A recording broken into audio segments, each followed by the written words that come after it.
Shalom Bapak Ibu Saudara yang dikasihi dalam Tuhan. Pada hari ini kita akan sama-sama mendengarkan sebagian firman Tuhan untuk kita terapkan dalam kehidupan sehari-hari. Mari sebelum kita memulai, kita akan bersatu dalam doa. Bapa, terima kasih untuk kasih setiamu kepada kami, terima kasih untuk penyertaanmu kepada kami. Bapa, sadarkanlah kami bahwa sebentar lagi yang ingin kami dengar adalah isi hatimu. Sadarkanlah kami bahwa yang sebentar lagi kami ingin dengar adalah firman Tuhan. Bapa, meskipun kami di tempat kami masing-masing, tapi kami mengundang hadirat Engkau ke dalam hati kami. Kami mengundang Engkau untuk masuk ke dalam hati kami, sehingga ubahkanlah pikiran kami, ubahkanlah hati kami, sampai hidup kami berkenan di hadapan Engkau. Terima kasih Tuhan, dalam nama Tuhan Yesus kami berdoa. Amin. Perenungan kita pada kali ini akan diambil dari Lukas 10 ayat 25 sampai 28. Saya akan membacakannya buat kita semua. Pada suatu kali berdirilah seorang ahli Taurat untuk mencobai Yesus. Katanya, "Guru, apa yang harus kuperbuat untuk memperoleh hidup yang kekal?" Jawab Yesus kepadanya, "Apa yang tertulis dalam hukum Taurat? Apa yang kau baca di sana?" Jawab orang itu, "Kasihilah Tuhan Allahmu dengan segenap hatimu dan dengan segenap jiwamu dan dengan segenap kekuatanmu dan dengan segenap akal budimu. Dan kasihilah sesamamu manusia seperti dirimu sendiri." Lalu kata Yesus kepadanya, "Jawabmu itu benar, perbuatlah demikian, maka engkau akan hidup." Saudara, jika kita melanjutkan pembacaan kita tadi, Tuhan Yesus akan menjawabnya atau merincikannya dengan sebuah perumpamaan yang tentu bagi kita tidak asing, yaitu perumpamaan orang Samaria yang baik hati.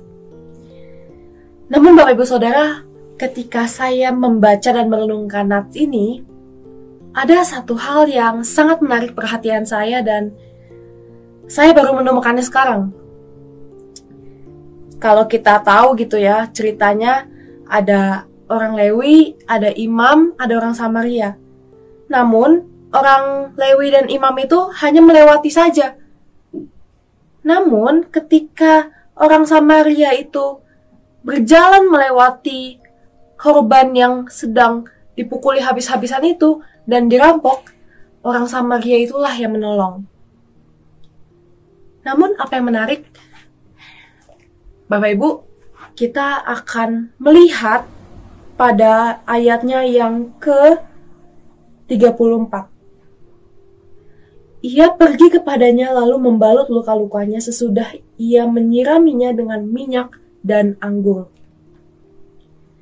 Saudara, sebenarnya jika untuk mengobati orang yang sedang luka-luka itu, mengobati dengan minyak saja cukup. Namun, orang Samaria ini mengobati dia dengan minyak dan anggur. Lalu, gak hanya sampai di situ saja, melainkan orang Samaria itu juga memberikan tumpangannya, memberikan uangnya, memberikan waktunya, merelakan kegiatannya. Dia sampai membawa orang itu kepada menginap di satu penginapan, Bapak Ibu Saudara. Kalau kita melihat ajaran yang sering kita terima, yaitu berilah apa yang orang itu butuhkan, atau tolonglah apa yang orang itu sedang butuhkan. Contohnya, orang itu sedang butuh uang, kita akan memberikan uang. Kan aneh kalau dia butuh uang tapi kita kasih coklat misalnya gitu. Lalu kalau misalnya orang itu butuh diangkat, kan pasti kita angkat, Bapak Ibu Saudara. Kita akan melakukan sesuatu sesuai apa yang orang itu butuhkan. Namun, ada konsep kasih yang berbeda yang Tuhan Yesus mau ajarkan di nats yang tadi kita baca. Menolong atau memberi itu tidak hanya sesuai apa yang dia butuhkan. Tapi, saudara, kita harus menolong lebih, atau bahkan kita harus memberikan apa yang kita punya pada saat itu untuk menolong dia. Mampukah kita untuk memberikan lebih dari apa yang dia butuhkan?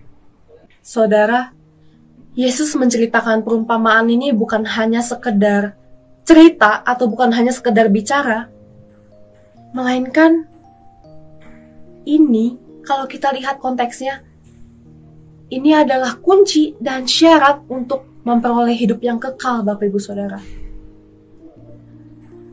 Dan tentunya teladan yang paling kita harus patut untuk contoh adalah sang pengarang cerita ini sendiri, Bapak Ibu Saudara, yaitu Yesus, sang pembuat perumpamaan ini.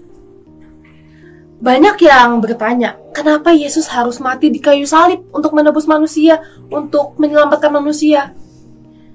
Saudara, jika kita berpikir sedikit, manusia itu kan butuh keselamatan.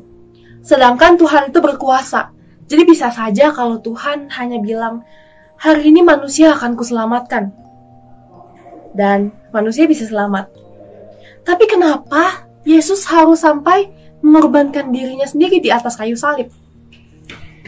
Inilah Bapak Ibu Saudara, ini konsep kasih yang berbeda yang Yesus ajarkan.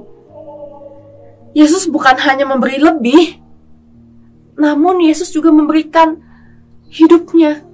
Dia menanggalkan seluruh kemuliaannya, dia turun ke dalam dunia hanya untuk menyelamatkan manusia. Saudara, sudahkah kita atau mampukah kita memiliki konsep kasih yang seperti ini? Mampukah kita, Bapak Ibu Saudara, untuk melihat sesama kita siapa yang sedang membutuhkan, siapa yang sedang membutuhkan pertolongan? Bisakah kita menolong mereka, memberikan lebih tanpa membeda-bedakan mereka? Seperti Tuhan Yesus, seperti orang Samaria ini. Mari kita bersatu di dalam doa. Terima kasih Tuhan untuk firman Tuhan pada hari ini yang sama-sama mengingatkan kami bahwa Engkau memiliki konsep kasih yang berbeda dengan manusia. Ajarlah kami Tuhan untuk setiap hari senantiasa serupa dan segambar dengan Engkau. Ajar kami untuk dapat memberikan lebih dari apa yang Dia butuhkan.